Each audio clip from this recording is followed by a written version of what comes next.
Recognize the ranking member of the committee, Ms. Crockett from Texas. And Mr. Chair, before I begin, I've got 2 UCs. Video shows masked ICE agents detain 2 outside Douglas County Courthouse. Without objection. And ICE agents in ski masks snatch migrant out of lawyer's car. Without objection. Thank you so much. Mr. Chairman, I have a UC.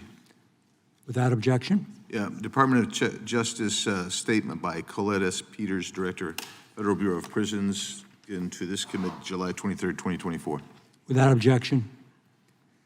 I now recognize Ms. Crockett. Thank you so much, Mr. Chair. Okay, I don't really know where to begin. We've got a lot of ground to cover in about 5 minutes, so let's go.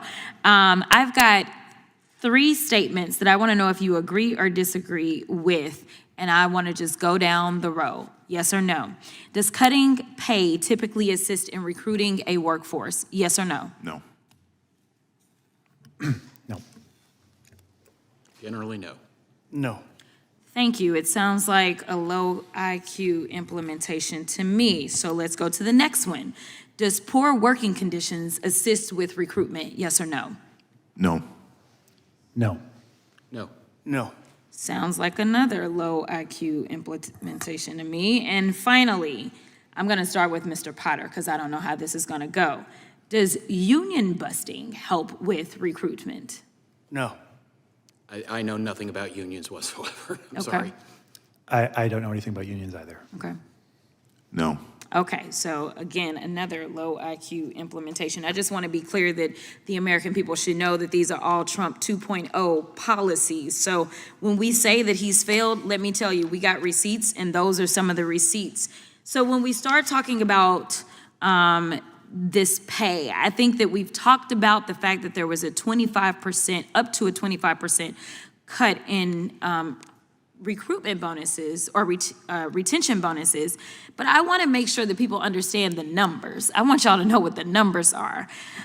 It looks like on average in 2023, the average CO for the BOP made $57,000. So now we're talking about potentially up to a 25% cut in that. Now let's transpose that with what they don't want to talk about is what we did last week, which was reconciliation, where in their bill, they decided that they wanted to add this big number as an increase for bonuses for ICE agents. What that translated to was bonuses of approximately $44,000 for each ICE agent. So we're talking about ICE agents getting an additional $44,000 per person, while on average, when we talk about our COs at the BOP only making $57,000 and talking about cutting up to 25% of that. That is why we're outraged. That is why we say that this is a joke, because you can't sit here and continuously underfund an agency and then expect it to overperform. So let's talk about the underfunding.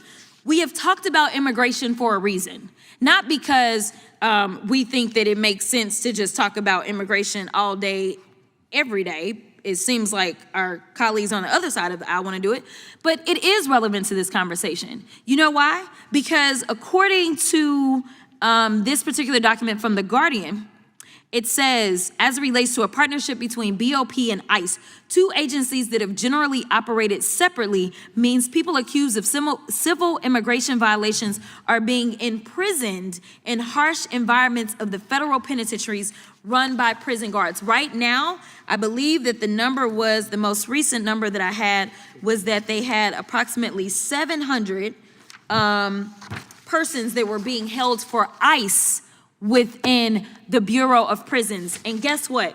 Do you think they gave the BOP any extra dollars to be able to take care of those folks? They didn't. I'll help you. It says Congress provided no increase to the BOP's salaries and expenses account in fiscal year 2024, despite the staffing crisis that has been linked to prisoner deaths and a cascade of operational problems at the agency. So, we talked about rape, so let me get to rape. It seems like it's a bit of hypocrisy, but that's not anything new, to say that you want to protect victims of rape and sexual assault and then allow Trump to gut funding for the Prison Rape Elimination Act Resource Center, a center that trains prison sexual assault auditors, tracks the results of the Prison Rape Elimination Act investigations, and provides resources to imprisoned sexual abuse survivors. So my question is, and I ask everyone if you can answer, can we all agree that rape and assault of prisoners is vile and completely unacceptable? I agree. I agree. Of course. Absolutely. Thank you so much. And the last thing that I'll say is that according to the BOP, there have been a total of 2 individuals that have received gender-affirming surgery while in BOP custody. There have been a total of 4 that were referred, 4 others that were referred and were determined to be medically ineligible. So we're gonna have all this talk and all these fights about trans folk, and we're talking about literally 2 surgeries. I'll yield.